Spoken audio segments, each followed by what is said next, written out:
Hai sobat sehat semuanya, saya Dr. Tirta Wijaya.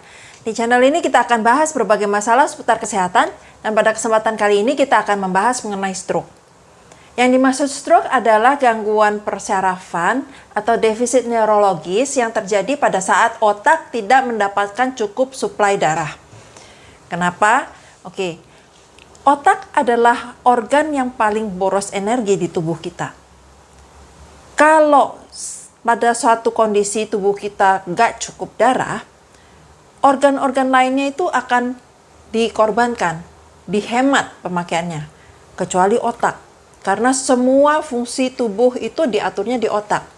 Contohnya misalnya kalau lagi terjadi shock gitu ya, orang itu tensinya pada awalnya gitu ya, tensinya naik, tekanan darahnya naik. Tapi di perifer, di tangan, ujung kaki itu pada dingin, pada biru.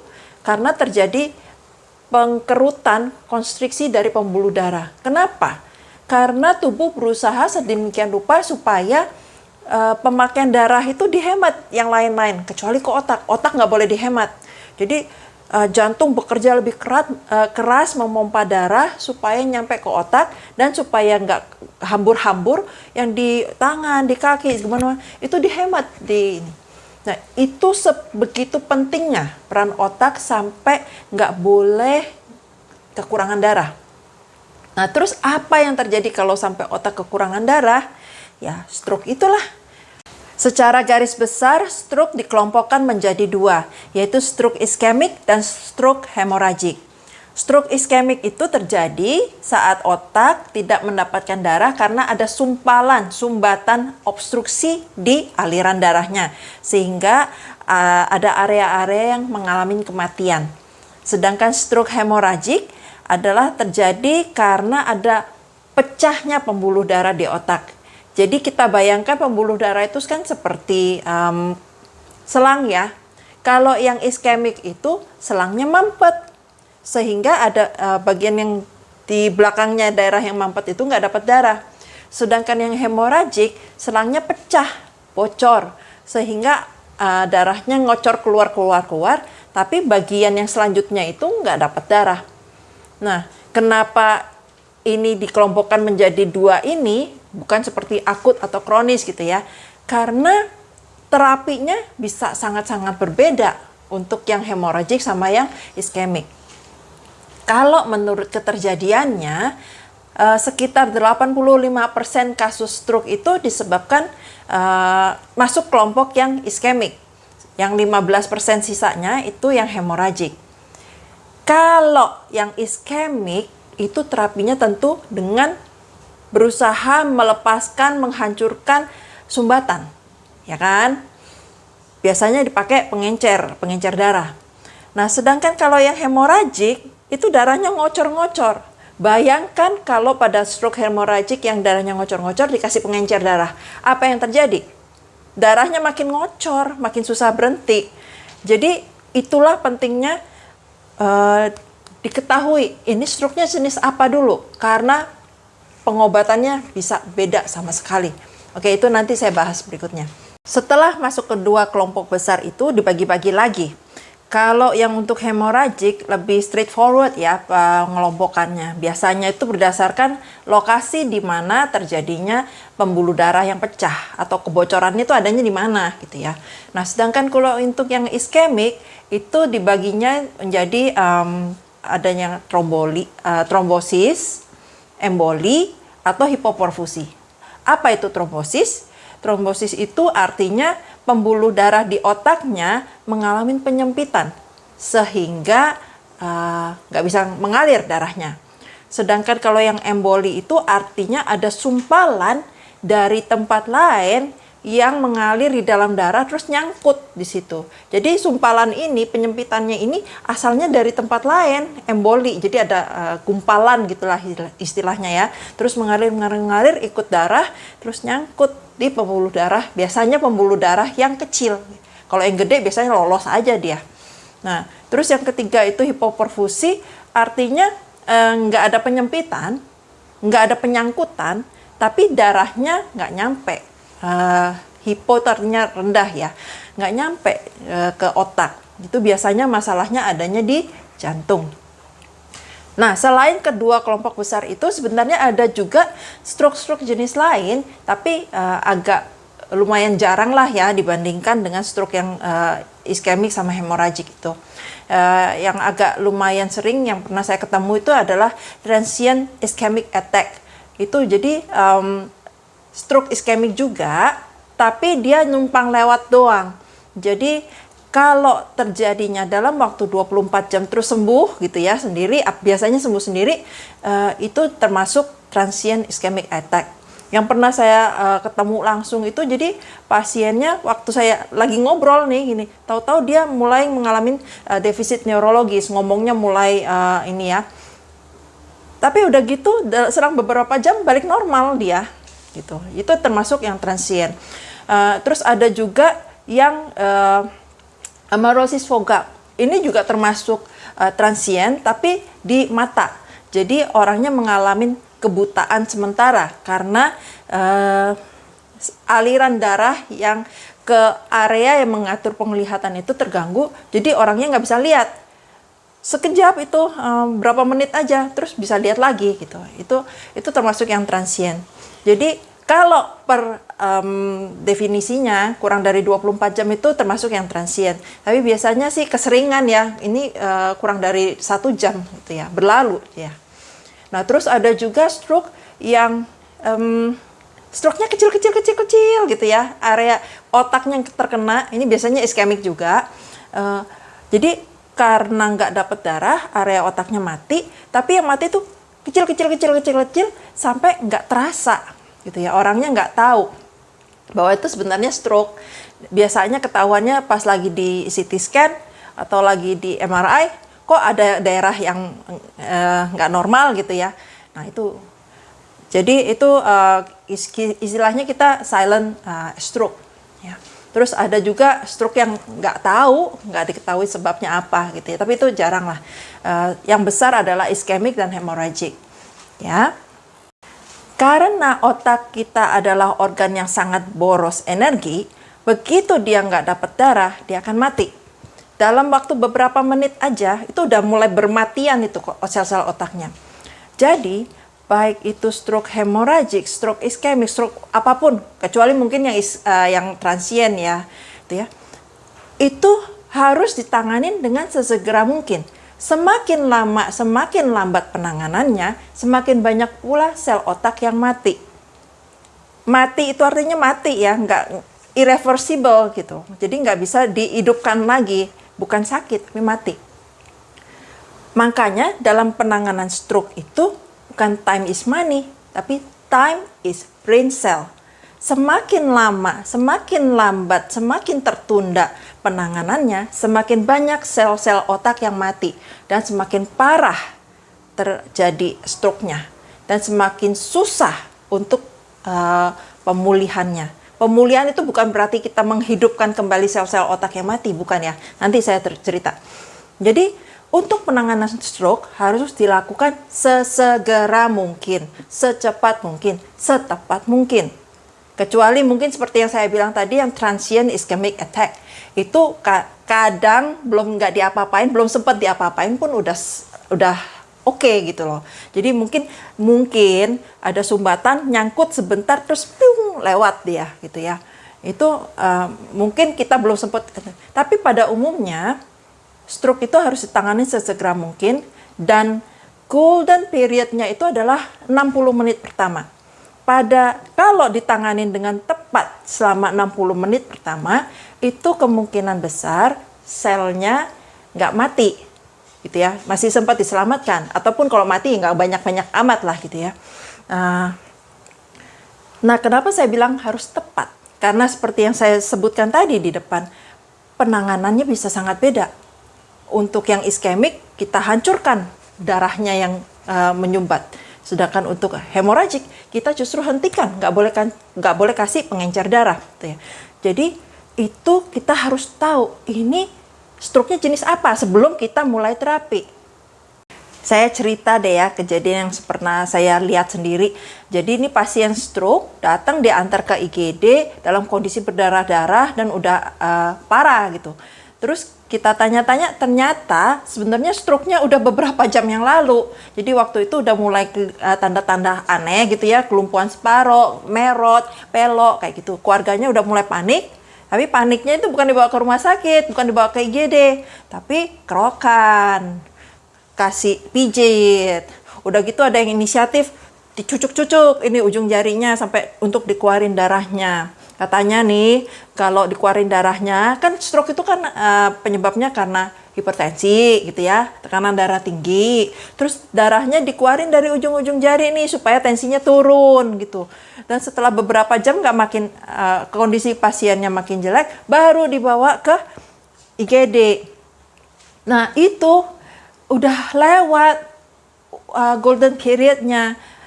Jadi kalau dalam stroke, sekali lagi saya ngomong ya, time is brain cell. Semakin lama, semakin tertunda, semakin telat penanganannya, semakin banyak sel-sel otak yang mati.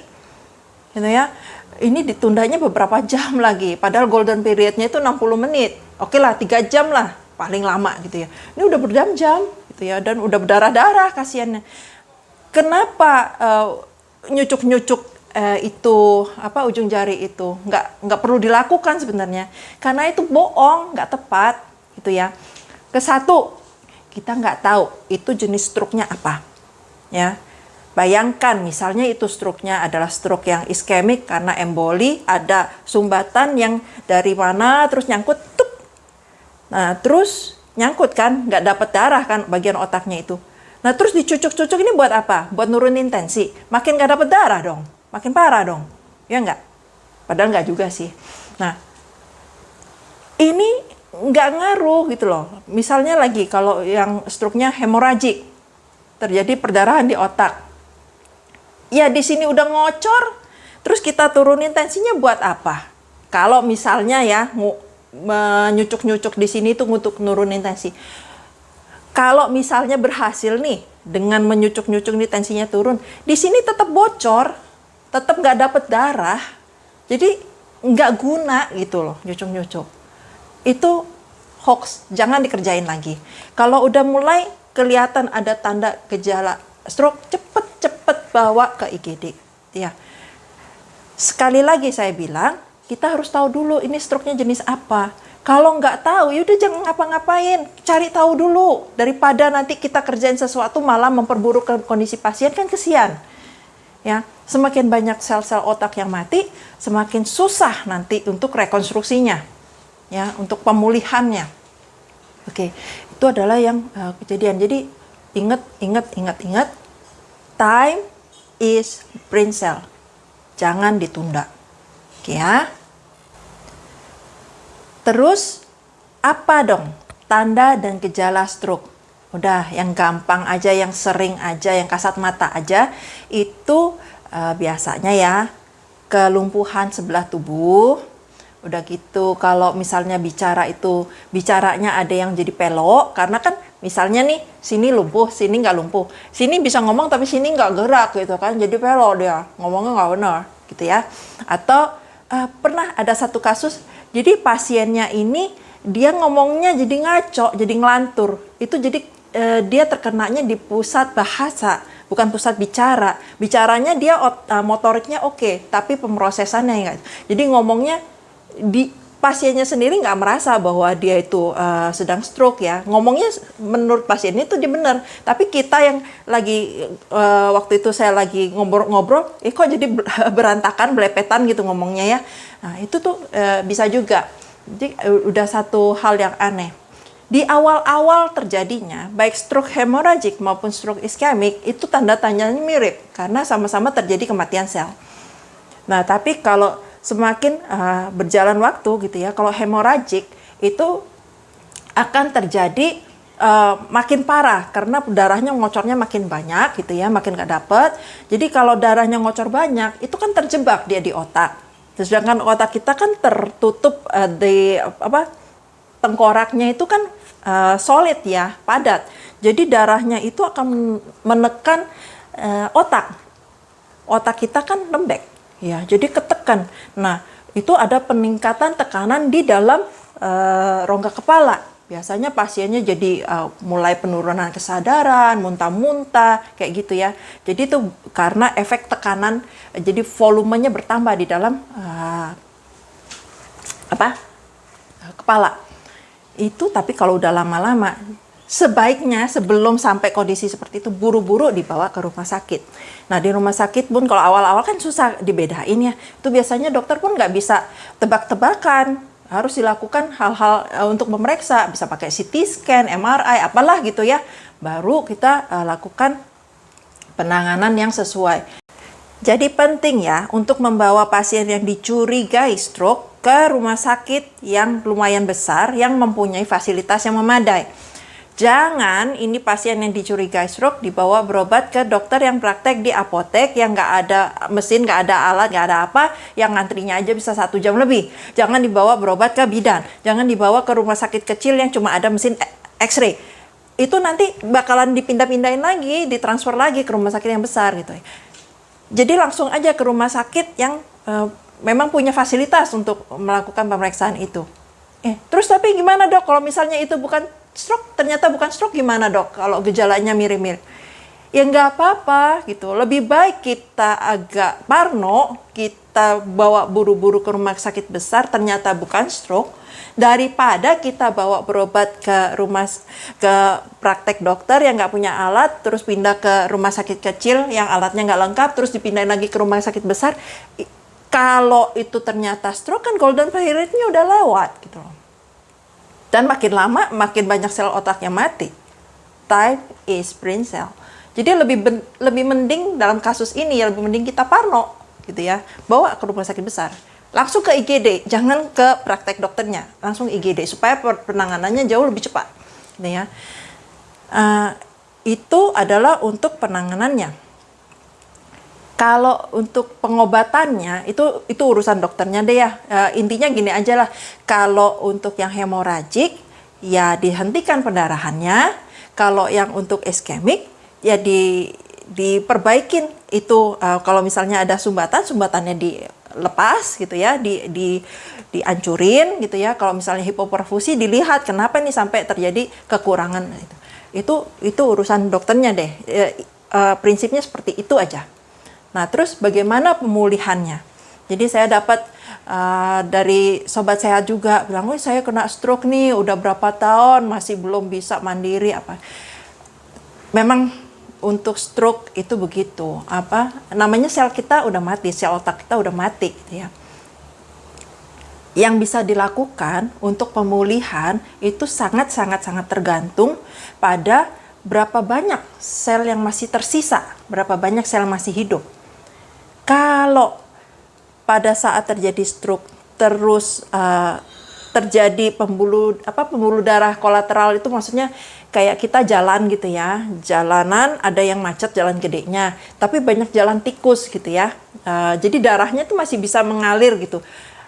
Nah itu mungkin nggak akan separah pada stroke yang nggak ada kolateralnya, yang nggak ada jalan tikusnya, benar-benar pada mati itu selnya, gitu ya. Nah terus udah gitu, itu kolateral. Terus yang kedua adalah seberapa cepat penanganannya, seberapa tepat penanganannya. Kalau yang ditanganin dengan cepat dan tepat, itu kan yang mati belum banyak.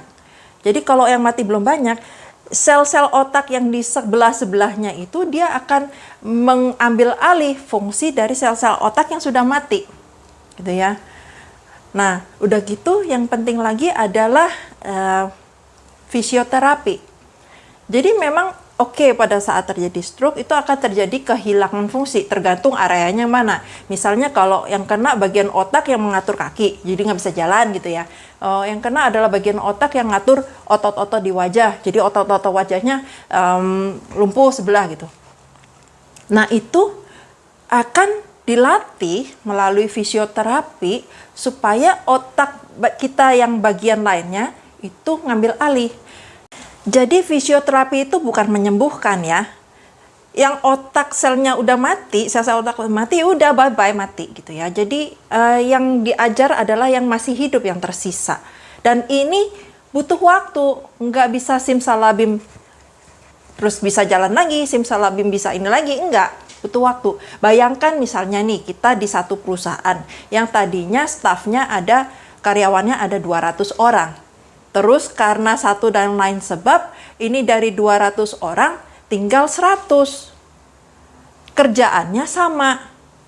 Nah, yang 100 ini kan harus dilatih untuk ngambil alih pekerjaan yang 200. Karena nggak bisa lagi nih kita nambahin jadi 200 lagi. Jadi sel otak itu begitu, kalau udah mati udahlah gitu. Mau nambah lagi tuh susah. Yang bisa nambah itu anak masih muda-muda gitu ya.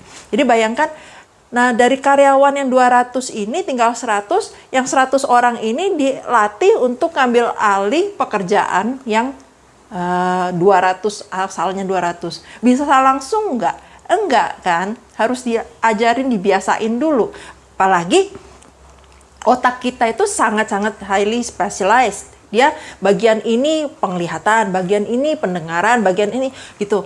Nah, terus tahu-tahu disuruh ambil alih gitu. Butuh waktu, bukan simsalabim. Dan itu semakin banyak sel yang mati, semakin susah untuk melatih ambil alihnya. Semakin lama waktu yang dibutuhkan dan semakin besar kemungkinan itu nggak bisa mendekatin kondisi awal. Kalau misalnya dalam ilustrasi saya yang kasus banyak pasien gitu ya, banyak karyawan gitu ya. Kalau yang hilang yang mati cuma 10 orang kan gampang tuh diambil alih kerjaannya. Kerjaan 10 orang dibagi-bagi aja ke 190 orang. Sebentar beres itu mah. Gitu ya. Kalau dari 200 hilang 100 tentu susah gitu, butuh waktu dan belum tentu bisa gitu ya. Jadi memang pemulihannya itu nggak semudah itu. Semakin parah, semakin banyak sel yang mati, semakin susah dan butuh waktu lebih banyak.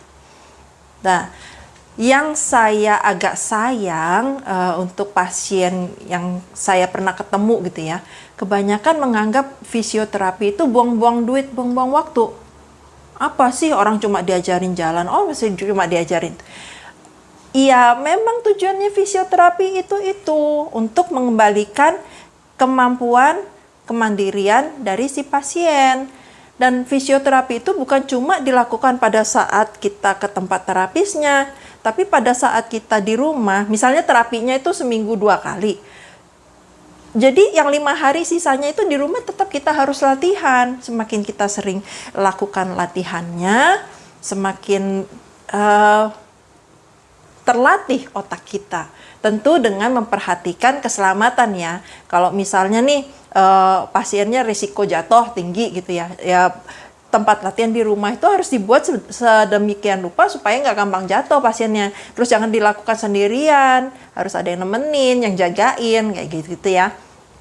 Jadi prinsipnya itu fisioterapi bukan menyembuhkan, bukan menghidupkan kembali sel-sel yang udah mati, bukan. Tapi melatih yang masih ada untuk mengambil alih fungsi yang mati.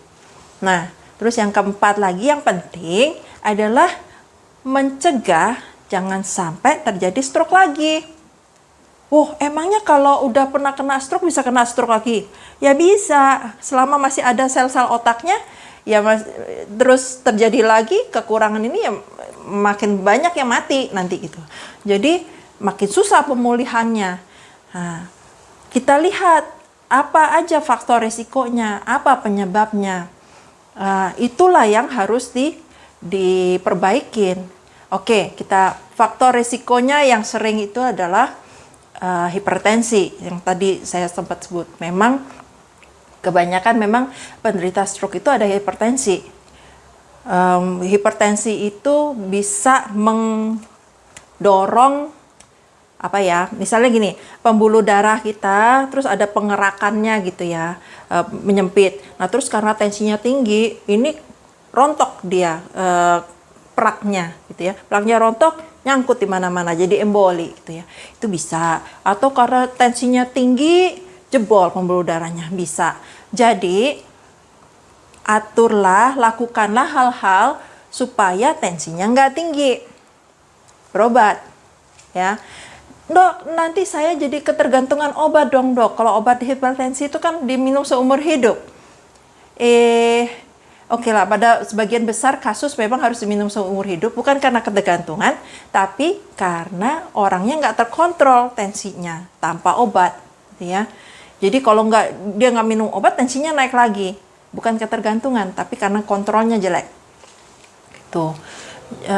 Terus yang kedua, ada pasien yang bilang, dok, nanti kalau saya minum obat hipertensi bertahun-tahun, rusak dok ginjal saya. Iya, memang semua obat itu ada efek sampingnya. Tapi kita selalu bandingkan antara manfaat sama mudaratnya, antara benefit sama kontraindikasinya, antara ini. Kalau misalnya ya, kita minum obat hipertensi, ginjalnya rusak dalam waktu 30 tahun. Tapi kalau kita nggak minum obat hipertensi, terjadi stroke dalam waktu 2 tahun. Pilih mana? Ya kan? Jadi ditimbang-timbang, itu saya bilang misalnya aja. Jadi obat kita dokter biasanya ngasih obat pun akan selalu dipilih yang resikonya terendah, yang paling efektif. Jadi kalau dikasih obatnya yang lemah gitu ya, yang resikonya dikit, udah efektif untuk ngontrol tensi, ya udah itu, nggak usah dikasih yang susah, yang efek sampingnya banyak gitu. Kecuali kalau ini udah nggak bisa, ini nggak bisa, kita step up gitu ya. Tapi umumnya kita mulai dari yang paling rendah dulu. Bukan dokternya nggak mau ngobatin pasien, tapi kita selalu mempertimbangkan antara efek, antara manfaat dan mudarat gitu. Itu. Jadi faktor risiko tensi. Yang kedua adalah kolesterol. Kolesterol tinggi itu lebih mempercepat terjadinya pembentukan plak-plak atau penebalan di pembuluh darah. Itulah, tensinya tinggi, ada yang rontok. Nah, kalau nggak ada yang rontok kan nggak nyangkut gitu ya. Itu salah satunya. Itu adalah hal. Terus gimana caranya kalau kolesterol? Ya sama lah. Hindarin makanan-makanan yang mengandung kolesterol. Udah gitu, kalau memang kontrolnya susah, karena memang kolesterol itu kan sebagian juga dihasilkan di tubuh sendiri gitu ya. Nah, ya berobat, minum obat gitu. Udah gitu gaya hidup. Jadi baik hipertensi, kolesterol, diabetes juga itu penanganan pertamanya adalah dengan perubahan gaya hidup. Kita konsumsi makanan yang sehat, bergizi, seimbang, bervariasi dalam jumlah cukup. Sehat artinya konsumsi yang bagus, jangan konsumsi yang jelek. Misalnya makanan yang terlalu asin, yang terlalu manis, terlalu berminyak, itu hindarin. Jangan merokok, jangan menghisap asap rokok yang disedot orang lain, jangan pakai alkohol, kayak gitu-gitu lah ya. Itu gaya hidup yang sehat. Sama satu lagi, gaya hidup yang sehat itu, dua lagi. Yang kedua adalah olahraga. Entah kenapa kebanyakan pasien itu lebih suka minum obat dibandingin suruh olahraga. Kalau mau gemuk minta obat, mau kurus minta obat, mau tensinya turun minta obat. Dikirain suruh olahraga susah banget. Yang nggak ada waktu lah, yang capek lah, yang banyak banget masa. Padahal kalau dengan olahraga gitu ya, tentu olahraga yang tepat ya, itu banyak sekali manfaat kesehatan yang bisa diperoleh. Bukan cuma tensinya turun, bukan cuma pembakaran gulanya jadi lebih bagus, penyerapan gula lebih bagus, bukan cuma kolesterolnya, tapi banyak sekali manfaat-manfaat lain di luar penyakit-penyakit seperti itu gitu ya. Jadi biasakan untuk olahraga intensitas sedang dalam waktu 150 menit seminggu. Jadi bisa 3 kali selang-seling ya. Misalnya hari ini olahraga, besoknya istirahat, besoknya lagi olahraga, besoknya. Itu lakukan secara rutin. Untuk sobat sehat yang mau tahu tentang olahraga, saya ada video lainnya itu ya. Itu caranya supaya olahraga yang sehat secara garis besar ya. Nah, terus yang ketiga, yang penting juga adalah tidur. Jadi kita manusia dewasa perlu tidur antara 7 sampai 9 jam semalam yang berkualitas bagus, bukan tidur-tidur ayam. Nah, pada saat kita tidur itu terjadi perbaikan, reparasi, kerusakan-kerusakan tubuh, dan ini wajib perlu dilakukan setiap hari. Bahkan pada saat akhir pekan, pada saat hari libur nasional yang kita nggak usah masuk kerja, tetap kita butuh tidurnya segitu. Jadi jangan dibiasain bergadang, terus nanti nebus tidur. Enggak, karena pada saat kita bergadang-gadang itu, kerusakan tubuh yang terjadi nggak direparasi. Nah, kalau nggak direparasi, kerusakannya merembet-merembet. Nah, pada saat kita nebus tidur, satu, nggak keburu untuk memperbaiki kerembet-kerembetan. Kedua, kelebihan tidur itu juga efeknya nggak bagus buat tubuh, gitu ya. Jadi kita butuhnya range-nya segitu, ya ikutin range-nya segitu. Saya juga ada video lain tentang sleep hygiene, bisa dilihat. Nah, jadi hal-hal ini perlu diperhatikan untuk pemulihan dari pasien yang menderita stroke. Jika perlu penanganan dari faktor-faktor risiko ini juga perlu dilakukan untuk orang-orang yang belum terkena stroke ya. Jadi jangan, kan biar gimana pun lebih baik mencegah daripada mengobatin. Sebelum itu sel otak mati, dibuatlah jangan sampai terjadi stroke gitu ya. Dan caranya sama untuk risk factor seperti itu. Menurunkan tensi, menjaga tensi dalam rentang normal, darahnya kolesterolnya dalam rentang normal. Terus itu untuk itu kita perlu melakukan health screening, pemeriksaan kesehatan. Kan kita nggak tahu tensinya berapa kalau kita nggak ditensi. Kan kita nggak tahu gulanya berapa kalau nggak diperiksa darah. Itu ya. Jadi lakukan pemeriksaan seperti itu. Untuk orang yang berusia, tergantung risk factor sih. Tapi untuk orang yang berusia 40 tahun ke atas, itu biasanya udah butuh setahun sekali untuk dilakukan pemeriksaan secara rutin. Ya. Dan gaya hidup yang sehat. Semoga apa yang saya sharingkan kali ini bermanfaat. Kalau Sobat Sehat suka dengan info-info semacam ini, bisa nih klik subscribe dan aktifkan notification buttonnya. Terus kalau misalnya ada kenalan, kerabat yang kira-kira butuh info semacam ini, udah langsung di forward aja, di share aja. Semoga apa yang saya sharingkan bermanfaat. Salam sehat selalu.